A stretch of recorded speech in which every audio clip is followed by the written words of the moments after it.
బుధవారం నాడు న్యూయార్క్ వేదికగా ప్రపంచ కప్ టోర్నమెంట్లో మొదటి మ్యాచ్ని టీమిండియా ఐర్లాండ్తో ఆడడం జరిగింది.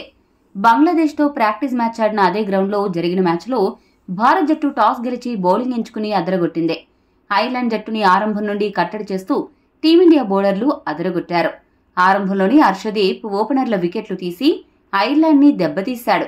ఆ తర్వాత హార్దిక్ పాండ్యా ఏకంగా 3 వికెట్లు తీసి అతడి ప్రదర్శనపైన విమర్శలు చేసిన వారికి తన సత్తా ఏంటో చూపించాడు. ఐర్లాండ్ని భయపెట్టాడు. మరోవైపు బుమ్రా కూడా తగ్గేదిలే అన్నట్లు 2 వికెట్లు తీసి మంచి ఎకానమీతో బౌలింగ్ చేశాడు. ఇక ఈ మ్యాచ్లో ఐర్లాండ్పై టీమిండియా ఏకంగా 8 వికెట్ల తేడాతో గెలిచి బోణి కొట్టింది. ఇక ఈ మ్యాచ్ అనంతరం రోహిత్ శర్మ మాట్లాడుతూ ఏమన్నాడంటే, ప్రపంచ కప్లో ఆడిన మొదటి మ్యాచ్లో ఐర్లాండ్పై విజయం సాధించడం ఆనందంగా ఉంది. ఇక్కడ పిచ్చులు చాలా భిన్నంగా ఉన్నాయి. ఒకసారి స్లోగా ఉంటున్నాయి. బ్యాటింగ్కి కొద్దిగా కష్టంగా ఉంది. వీటిని ముందుగానే ఊహించాం. అందుకే టాస్ గెలిచి బౌలింగ్ ఎంచుకున్నాను. అలా అయితే పిచ్ని మరింతగా అధ్యయనం చేసుకోవచ్చు అనేది మా ప్లాన్.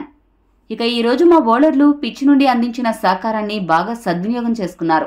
96 పరుగులకే ఐర్లాండ్ని కట్టడి చేసి మాకు బ్యాటింగ్ సులభం చేశారు. సరైన సమయంలో నేను అర్ధ సెంచరీ చేసి జట్టుకి మంచి ఆరంభం ఇవ్వడం చాలా ఆనందంగా ఉంది. ఇక బంతి బలంగా నా భుజానికి తాకడంతో ఆ గాయాన్ని మరింత పెద్దది చేసుకోకూడదు అనే ఉద్దేశంతోనే మ్యాచ్ మధ్యలో వెళ్లిపోయాను. పిచ్ కండిషన్స్ ని, జట్టు కూర్పుని, అలానే బ్యాటింగ్ ఆర్డర్ ని దృష్టిలో పెట్టుకుని సంజు శాంసన్, జైస్వాల్ ని పక్కన పెట్టడం జరిగింది.